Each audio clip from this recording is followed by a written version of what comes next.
নববর্ষ বরণে প্রস্তুত বাঙালি, চারুকলায় সাত সাজ রব। পুরানো বছর বিদায়ে চৈত্র সংক্রান্তি, আনন্দ শোভাযাত্রায় থাকবে নিশ্চিত নিরাপত্তা, পরা যাবে না মুখোশ। প্যাঁচা বানাচ্ছিলাম, ভাগের মুখ বানাচ্ছিলাম, মুখোশ বানাচ্ছি। শেষ মুহূর্তের কাজগুলো এখন করা হচ্ছে, তো রাতের মধ্যে শেষ হয়ে যাবে। গতবারের মতো এবার আমাদের অনুষ্ঠান ভালো হবে। আমাদের থিম সং যেটাকে বলি আমরা, মুক্তির কথা, নতুন প্রাণের কথা, এগিয়ে যাবার কথা এবং আলোর পথে অভিযাত্রী হবার কথা। ফানুস, আতশবাজি ফোটানো যাবে না এবং শব্দ দূষণ হয় এরকম কোনো বাঁশি ব্যবহার করা যাবে না। সাধারণ মানুষের নিরাপত্তার পাশাপাশি মা, বোন এবং শিশু এবং যারা বয়স্ক তাদের নিরাপত্তা দিকেও আমরা বিশেষভাবে নজর রাখব। পহেলা বৈশাখ সম্প্রীতির প্রতীক, দলমত নির্বিশেষে সবাইকে উদযাপনের আহ্বান প্রধান উপদেষ্টা। পহেলা বৈশাখ আমাদের এই সম্প্রীতির অন্যতম প্রতীক। প্রত্যেকে নিজ নিজ উপায়ে নিজেদের রীতি অনুযায়ী উদযাপন করব। আমরা সবাই সার্বজনীন এই উৎসবে অংশ নেব। দেখছিলেন প্রধান শিরোনাম। রাত 11টার সময় সঙ্গে আছি আমি গোলাম রাব্বি। এবার অন্যান্য শীর্ষ সংবাদ। প্লট দুর্নীতির মামলায় হাসিনা রেহানা ও টিউলিপ আজমিনার বিরুদ্ধে গ্রেফতারি পরোয়ানা। পদ্মা ও ইউনিয়ন ব্যাংকের অর্থ আত্মসাতের মামলায় আসামি 31 জন। মডেল মেঘনার আটক আদেশ কেন অবৈধ হবে না জানতে চেয়ে রুল। গ্রেফতার প্রক্রিয়া সঠিক হয়নি বললেন আইন উপদেষ্টা। সরিয়ে দেয়া হলো ডিবি প্রধানকে। নির্বাচনের সময় নিয়ে প্রধান উপদেষ্টা কেন স্থির থাকতে পারছেন না প্রশ্ন বিএনপি নেতা সালাউদ্দিনের। ভোট নিয়ে ধোঁয়াশা পছন্দ করবে না দেশ বিদেশের কেউ। 9 ঘন্টায় উদ্ধার হয়নি গাজীপুরের শালনায় লাইনচ্যুত হওয়া ট্রেনের বগি। ঢাকার সঙ্গে উত্তরাঞ্চলের রেল যোগাযোগ বন্ধ। কমলাপুরে ট্রেনের শিডিউল বিপর্যয়, ভোগান্তিতে যাত্রীরা। এবং শিল্পে গ্যাসের দাম প্রতি ঘনমিটারে বাড়ল 10 টাকা। ক্যাপটিভ বিদ্যুৎ শ্রেণীতে 12 টাকা বৃদ্ধি। নতুন দর চলতি এপ্রিল মাসের বিল থেকে কার্যকর, জানালো বিইআরসি। বাংলা নববর্ষ 1432 উদযাপনের দোরগোড়ায় বাঙালি। মাত্র কয়েক ঘন্টা পরেই উৎসব মুখর আয়োজনে পুরানোকে বিদায় আর নতুন বছর বরণ করে নেবেন দেশের মানুষ। ঢাকা বিশ্ববিদ্যালয়ে আনন্দ শোভাযাত্রার সব আয়োজনও প্রায় শেষ। ঠিক করা হচ্ছে আগুনে আংশিক পুড়ে যাওয়া শান্তির পায়রা ও স্বৈরাচারের মুখাকৃতি। বৈশাখ এলো রে, বাঘের দেশ বাংলাদেশে বৈশাখ এলো রে, জল পরি জলে নাইসা গান শোনায় রে, বৈশাখ এলো রে। দুয়ারে হাজির প্রাণের উৎসব, আরেক আনন্দের ক্ষণ। অসাম্প্রদায়িক শক্তির বলে বলিয়ান বাঙালির সবচেয়ে শক্তিশালী, সব থেকে রঙিন উৎসব পহেলা বৈশাখ। তাই তো আনন্দ বাদ ভাঙা। সাপুরিয়া বিন বাজায়া খেলা দেখায় রে, বৈশাখ এলো রে। বাংলা 1432 নতুন বছর বরণে জোর প্রস্তুতি চলছে বর্ষবরণ আনন্দ শোভাযাত্রারও। ঢাকা বিশ্ববিদ্যালয়ে চারুকলা অনুষদে একটু একটু করে পরিপূর্ণ হয়ে উঠছে ছোট বড় আকৃতির মোটিফ সহ নানা আকারের মুখোশ।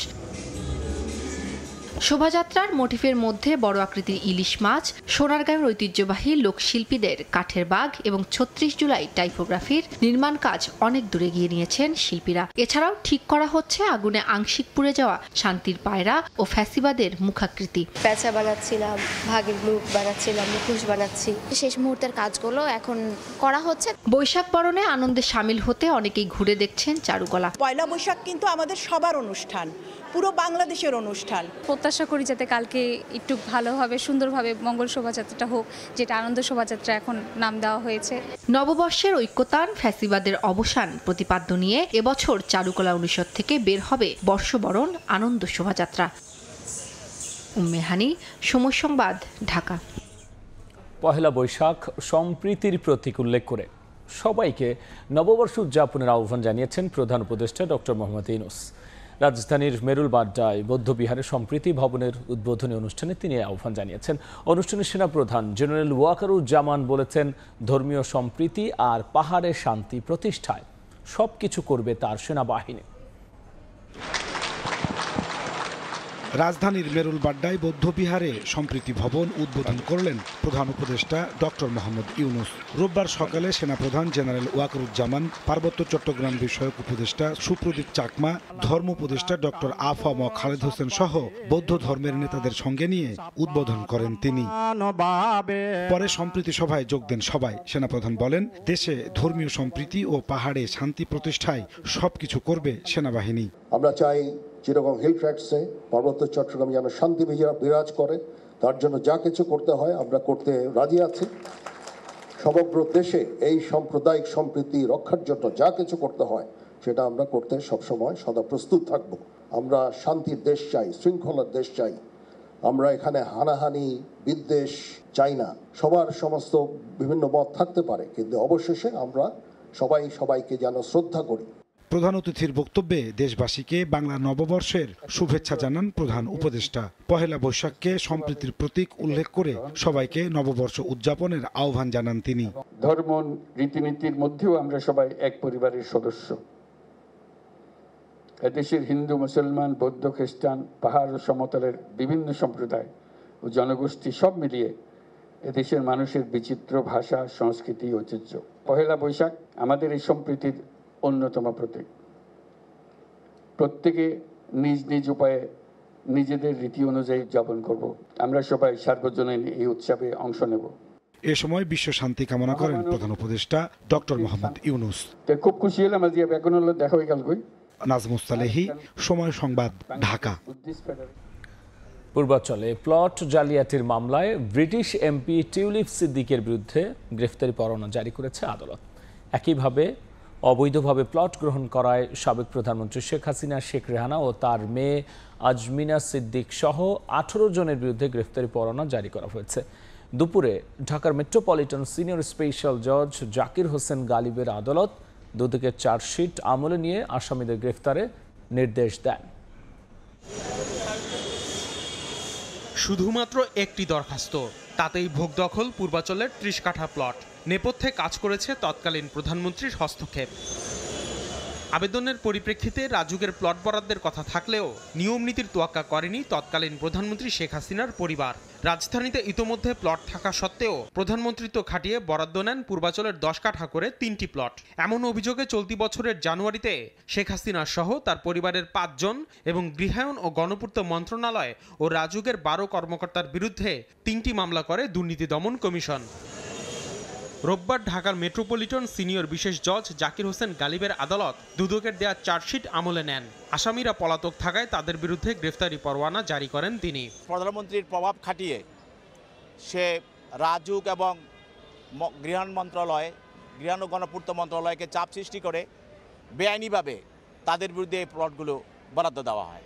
চলতি মাসের 27 তারিখের মধ্যে ওয়ারেন্টভুক্তদের আদালতে উপস্থিত করা না গেলে তাদের অনুপস্থিতিতেই বিচার প্রক্রিয়া চলবে বলে জানান দুদক মহাপরিচালক। যদি তিনি দেশে না আসেন, নির্ধারিত সময়ের মধ্যে বিজ্ঞ আদালতে যদি তিনি হাজির না হয়ে আত্মপক্ষ সমর্থনের সুযোগ না নেন, তাহলে তার অনুপস্থিতিতে বিচার কার্যক্রম শুরু করা হবে।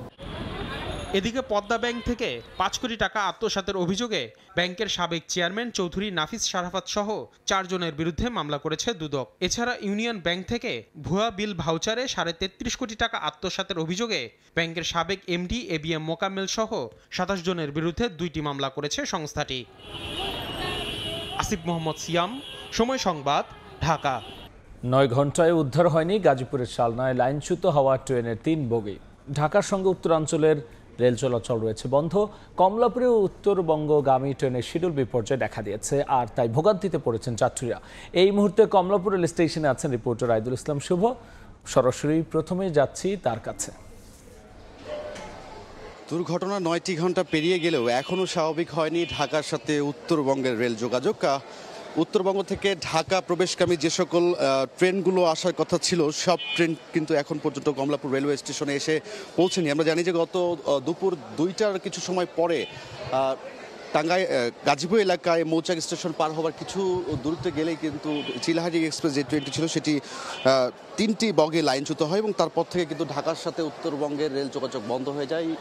এরপর থেকে যে সকল যাত্রীরা উত্তরবঙ্গগামী ছিলেন তারা কিন্তু ভোগান্তিতে পড়েছেন। আমরা অনেকের সাথে কথা বলেছি, তারা দীর্ঘ সময় কিন্তু প্ল্যাটফর্মে অপেক্ষা করেছেন। বিশেষ করে অনেকের প্রয়োজনীয় কাজ এবং অনেকে অসুস্থ বাসায় রয়েছেন, তাদের দেখতে বা তাদের প্রয়োজনীয় বাসায় ফেরার উদ্দেশ্যে তারা ট্রেনে যাত্রা বা টিকিট কেটে থাকলেও তারা আসলে বিপাকে একেবারে পড়েছেন এবং সকলের মধ্যে একে গরম, তার উপরে আসলে এই যে দীর্ঘ সময় অপেক্ষা, সব কিছু মিলে একটা ব্যাপক আকারে ভোগান্তিতে পড়ে এই উত্তরবঙ্গগামী যে সকল যাত্রীরা রয়েছেন। আমরা সবশেষ যদি খবর বলতে চাই, চিলাহাটি এক্সপ্রেস যেটি দুর্ঘটনার কবলে পড়েছিল, সেই ট্রেনটি অল্প কিছুক্ষণের মধ্যে 8 নম্বর প্ল্যাটফর্মে এসে দাঁড়াবে এবং সেই ট্রেনটি আবার যমুনা সেতু হয়ে নয়, সেটি মূলত পদ্মা সেতু হয়ে যাওয়ার কথা বলেছে কমলাপুর রেলওয়ে স্টেশন কর্তৃপক্ষ। এবং যাত্রীরা যেমনটা বলছেন যে আসলে রেলওয়ে কর্তৃপক্ষ থেকে তেমনভাবে কোনো তথ্য দিয়ে তাদেরকে সহযোগিতা করা হয়নি, কেননা তারা আসলে এই যে ট্রেনের দুর্ঘটনার কবলে পড়ার থেকে কোন ট্রেনে কোন সময় ছাড়বে বা কখন এসে পৌঁছানোর একটা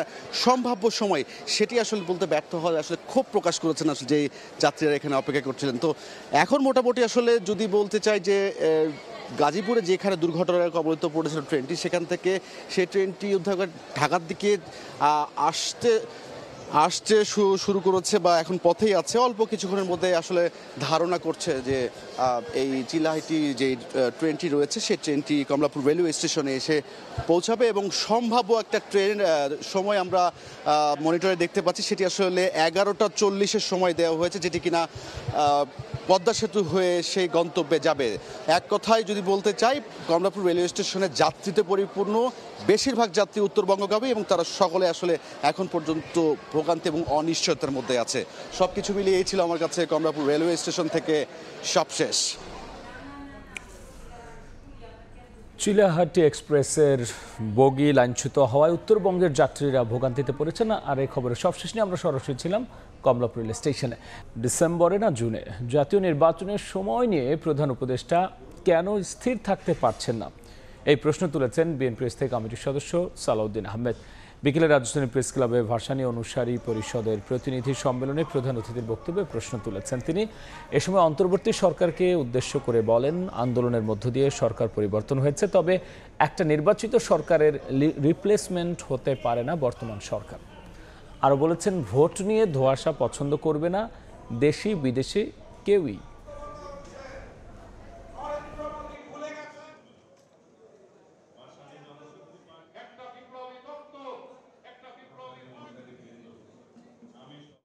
মাননীয় প্রধান উপদেষ্টা প্রায় ডিসেম্বর থেকে জুন এই সমস্ত আসা যাওয়া করছেন, এক জায়গায় স্থির থাকতে পারছেন না কেন? আপনি পৃথিবী বিখ্যাত একজন সম্মানিত ব্যক্তি, আপনার এই রকম শিফটিংটা কিন্তু জাতি এবং আন্তর্জাতিক ভালোভাবে নেবে না। গণতন্ত্রের কথা বলে আপনারা গণতন্ত্রের উল্টা দিকে যাত্রা শুরু করবেন, নির্বাচনের কথা বলে নির্বাচন নিয়ে ধোঁয়াশা সৃষ্টি করবেন। এটা কি গণতন্ত্রের জন্য শুভ? এটা কি গণঅভ্যুত্থানের প্রত্যাশা ছিল? শিল্প খাত ও ক্যাপটিভে গ্যাসের দাম 33% বাড়িয়ে নতুন দাম ঘোষণা করেছে বাংলাদেশ এনার্জি রেগুলেটরি কমিশন। এতে শিল্পে 30 টাকা দামের প্রতি ঘনমিটার গ্যাসের দাম 10 টাকা বেড়ে হলো 40 টাকা, আর ক্যাপটিভে 31 টাকা 75 পয়সা মূল্যের প্রতি ঘনমিটার গ্যাসের দাম বাড়িয়ে করা হলো 42 টাকা। বিকেলে এনার্জি রেগুলেটরি কমিশনের কার্যালয়ে দাম ঘোষণা করে কমিশন চেয়ারম্যান জালাল আহমেদ বলেছেন, আমদানি করা গ্যাস দিয়ে চাহিদা মেটানো হয়, তাই 33% যথেষ্ট না, তবে যতটুকু না বাড়ালেই নয় সেই বিবেচনায় ঘনমিটারে 10 টাকা বাড়ানো হয়েছে। নতুন দাম অনুযায়ী চলমান শিল্প গ্রাহকদের জন্য অনুমোদিত লোডের 50% বেশি ব্যবহার করলেই ঘনমিটারে 10 টাকা বেশি গুনতে হবে। নতুন গ্রাহকদের নতুন দামই ব্যবহার করতে হবে, আর বিদ্যমান গ্রাহকের অনুমোদিত লোডের অতিরিক্ত ব্যবহারে নতুন দাম কার্যকর হবে। এবার নেপালের জন্য বিশেষ অর্থনৈতিক অঞ্চল গড়ে তোলার নির্দেশ দিয়েছেন প্রধান উপদেষ্টা। বিকেলে বিনিয়োগ সম্মেলন পরবর্তী প্রেস ব্রিফিংয়ে বিডার নির্বাহী চেয়ারম্যান আরও বলেছেন, এবারের সম্মেলন 3100 কোটি টাকার বিনিয়োগ ঘোষণা পেয়েছে বাংলাদেশ।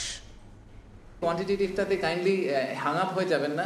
হ্যাঁ, আমরা 1.5 কোটি টাকা খরচ করেছি মাত্র, হ্যাঁ মাত্র 5 কোটি টাকা লেগেছে, এবং হ্যাঁ তাতে 3100 কোটি টাকা ইনভেস্টমেন্ট হয়েছে, but that was not the idea. The idea is to build a pipeline to change the narrative of Bangladesh, এবং সেটাই আমরা পুশ করার চেষ্টা করেছি। আদালতে দাখিল করা হয়েছে মাগুরার শিশু আছিয়া ধর্ষণ মামলার চার্জশিট। প্রতিবেদনে অভিযুক্ত করা হয়েছে মামলার আসামি 4 জনকে। রাত 10টার দিকে Magura chief judicial magistrate Abdul মতিনের আদালতে তদন্ত প্রতিবেদন জমা দেয় পুলিশ। পুলিশ জানায়, ধর্ষণ ও হত্যার ঘটনার প্রধান আসামি হিটু শেখকে অভিযুক্ত করা হয়েছে। এছাড়াও আসিয়ার বোন জামাই সজীব শেখ, তার ভাই রাতুল শেখকে ভয়ভীতি প্রদর্শন এবং বোনের শাশুড়ি জাহেদা বেগমকে তথ্য গোপনের অভিযোগে অভিযুক্ত করা হয়েছে। গত 6 মার্চ বোনের শ্বশুর হিটু শেখ আসিয়াকে ধর্ষণ করে হত্যার চেষ্টা করে। পরে চিকিৎসাধীন অবস্থায় 13ই মার্চ রাজধানীর সম্মিলিত সামরিক হাসপাতালে শিশু আসিয়া মারা যায়। এই ঘটনায় শিশু আসিয়ার মা আয়েশা আক্তার বাদী হয়ে মামলা দায়ের করেন।